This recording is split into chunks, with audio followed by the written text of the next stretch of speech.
साथियों, क्या आपने कभी सुना है कि एक पक्षी एक साथ 5 हाथियों को अपने पंजे तथा चोंच में पकड़कर आकाश में उड़ जाता था। लेकिन ये बात जब संत रामपाल जी महाराज जी ने अपने सत्संग में बताई तब पूरा विश्वास नहीं हो रहा था।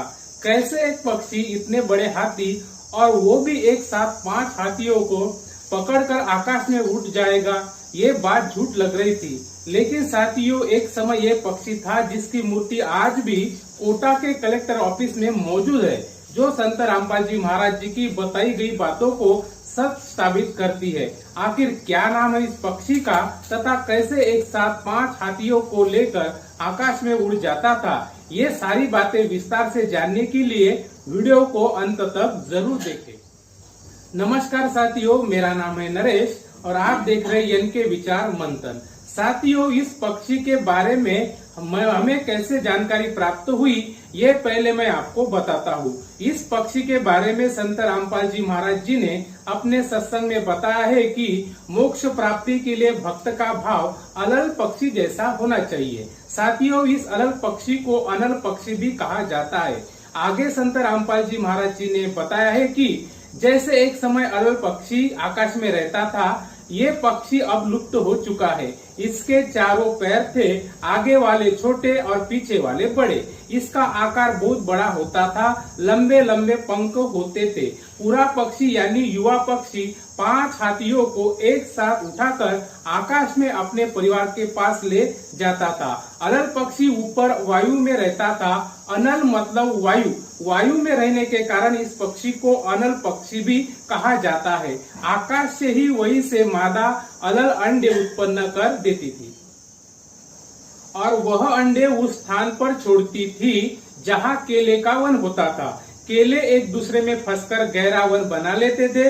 हाथियों का झुंड यानी सैकड़ों हाथी भी केले के वन में रहते थे, क्योंकि हाथी केले के पेड़ को खा जाते हैं तथा केले के पेड़ों पर ही लेट जाते हैं, मस्ती करते रहते थे। अनल पक्षी का अंडा वायुमंडल से गुजरकर नीचे पृथ्वी तक आने में हवा के घर्षण से पककर बच्चा तैयार हो जाता था। वह अंडा केले के पेड़ों के ऊपर गिरता था।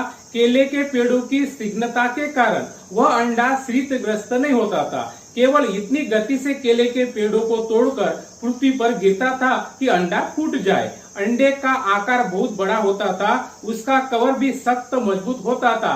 बच्चे के बचाव के लिए अंडे के कवर तथा बच्चे के बीच में गद्देदार पदार्थ होता था, जो पृथ्वी के ऊपर गिरते समय बच्चों को चोट लगने से बचाता था। अलल पक्षी का बच्चा पृथ्वी पर अन्य पक्षियों के बच्चों के साथ रहता था, उनसे मिलकर उड़ता था, परंतु उसकी अंतरात्मा ये मानती थी कि ये मेरा घर परिवार नहीं है, मेरा परिवार तो ऊपर है, मैंने ऊपर अपने परिवार में जाना है, यह मेरा संसार नहीं है। वह जब युवा हो जाता है तो हाथियों के झुंड पर झपट्टा मारता था। 4 हाथियों को चारों पंजों से उठाता था तथा एक हाथी को चोंच में पकड़कर उड़ जाता था, अपने परिवार के पास चला जाता था। साथ में उनके लिए आहार भी ले जाता था।